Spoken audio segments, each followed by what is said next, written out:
Well, New Zealanders, if any of you have not shown an interest in the three waters policies that have been put forward and the Act and the legislation being put in the House at the moment, absolute shame on you. How could anyone call themselves a Kiwi or a New Zealander and not show any interest towards this water takeover by Maori? Yes, the Labour Party, yes, and the people who seem to just wander through life without any great direction, yep, they've been fully duped over three waters. From the outset, the primary objective has always been to deliver control of water to the Maori tribal elite. It's only through lies and manipulation, a compliant media and an absolute majority in the House that Labour, or more accurately, the Minister of Local Government, this Tainui Maori woman, has been able to progress the reform to where they are now.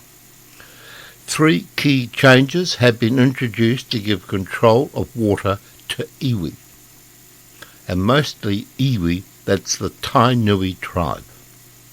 The first involved confiscating water assets from councils and centralising them into the mega water services entities so co-governance arrangements could be introduced. Co-governance is a benign euphemism for tribal rule.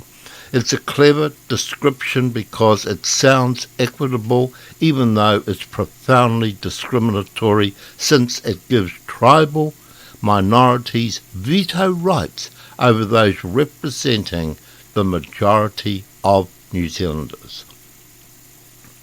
With co-governed regional representative groups giving the tribal elite ultimate control over three water entities at a strategic level, a way had to be found to deliver local control to iwi.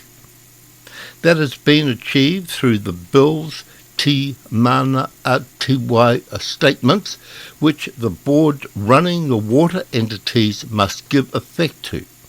These statements can cover any aspect of water services where the pipes, consents, levies, nothing is off the table. Even if you're a farmer with a private pond, they will get control of the water in that farmer's private pond. When the Deputy Prime Minister Grant Robinson was asked whether Te Mana Atiwai statements could enable local Maori to control what a farmer does with her pond on their private land, the minister couldn't answer that. But we can assure you they will get control of the water in that pond. Just like their proposed overhaul of hate speech laws, which is eventually shelved, Labour's cabinet ministers do not have a proper grasp of what they are about to inflict onto the country.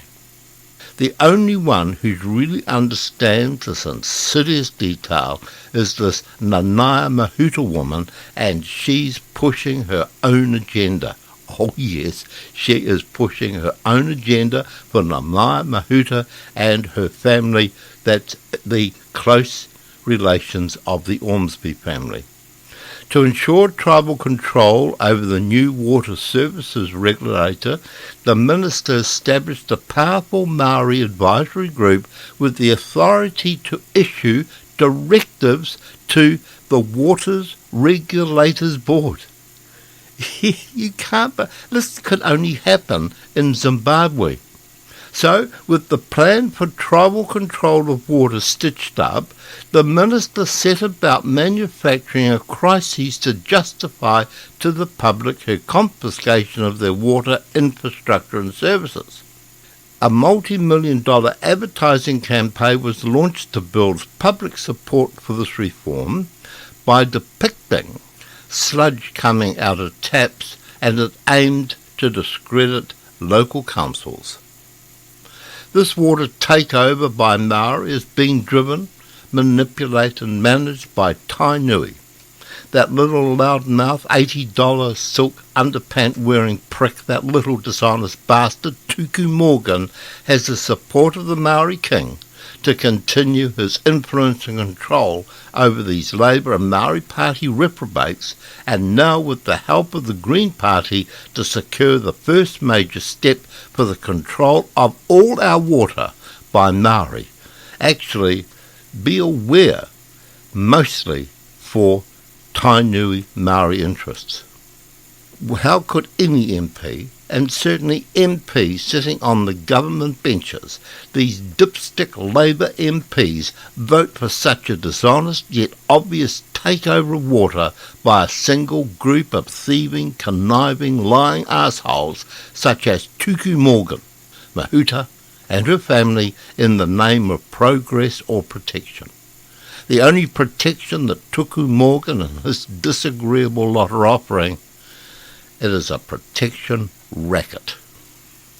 And if you're a property owner that uses tank water, you collect the rain which falls free from the sky off your roofs, and you gather and keep that water and save that water in tanks.